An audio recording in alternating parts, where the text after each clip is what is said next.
जम्मू कश्मीर की पूर्व मुख्यमंत्री और पीडीपी की अध्यक्षा महबूबा मुफ्ती ने मोहम्मद अली जौहर यूनिवर्सिटी को निशाना बनाए जाने पर उत्तर प्रदेश सरकार की आलोचना करते हुए कहा कि मुख्यमंत्री योगी को जंतर मंतर पर हुए प्रदर्शन से सीख लेनी चाहिए।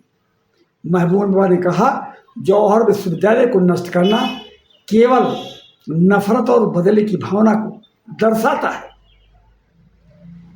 पूर्व मुख्यमंत्री ने लोगों से विश्वविद्यालय के छात्रों के साथ खड़े होने की अपील भी की है।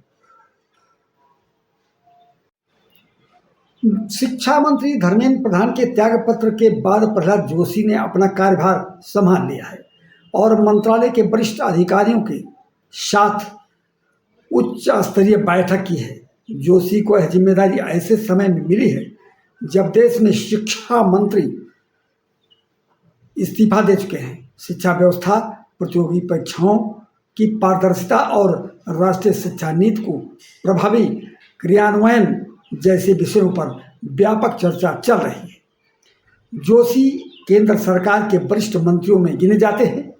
वे पहले से ही उपभोक्ता मामले में खाद्य एवं सार्वजनिक वितरण प्रणाली के नवीनीकरण, ऊर्जा मंत्रालय संभाल रहे हैं। जंतर मंतर पर हुए प्रदर्शन के बाद समाजसेवी अन्ना हजारे ने कहा, गलत रास्ता अपनाकर समस्याओं का समाधान नहीं किया जा सकता। समस्याओं का समाधान संवाद से निकलता है। मैं यह नहीं मानता कि धर्मेंद्र प्रधान के त्याग पत्र देने से कोई हार गया या कोई जीत गया।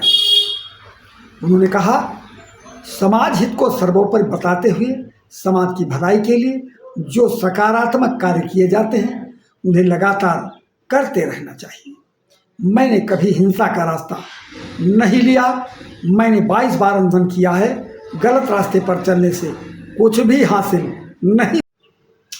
कारगिल विजय दिवस पर समारोह में भाग लेने पहुंचे रक्षा मंत्री राजनाथ सिंह ने पाकिस्तान को खूब खरी खोटी सुनाई।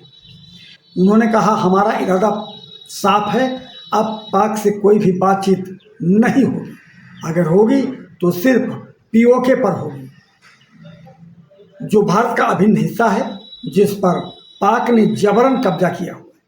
हमारे वीर सैनिकों ने सदैव अपनी शौर्य और पराक्रम का परिचय दिया है और हमारे बहादुर सैनिकों ने आतंकवादियों और उनके सरपरस्तों को अच्छा सबक सिखाया है, जिसे वे कभी नहीं भूल पाएंगे। प्रधानमंत्री मोदी ने भी कारगिल के अमर शहीदों पर श्रद्धांजलि अर्पित की है। भारत के कई राज्य इस समय बाढ़ की भीषण चपेट में हैं, जिसमें गुजरात व आसाम की स्थिति बहुत खराब है। पिछले दिनों हुई मूसलाधार बारिश के कारण जनजीवन अस्त व्यस्त हो गया।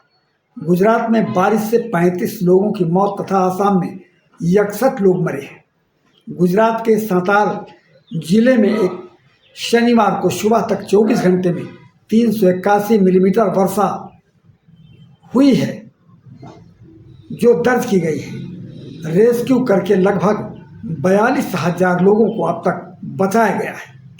बाढ़ के तांडव में असम में 7.05 लाख लोग प्रभावित हुए हैं।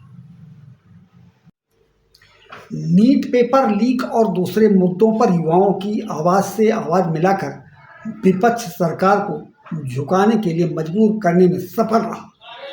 शिक्षा मंत्री के त्यागपत्र के बाद विपक्ष को सरकार पर हावी होने का अब समय मिल गया है। विपक्ष सरकार पर दबाव बढ़ाते हुए नई मुश्किलें पैदा करने की कोशिश कर सकता है।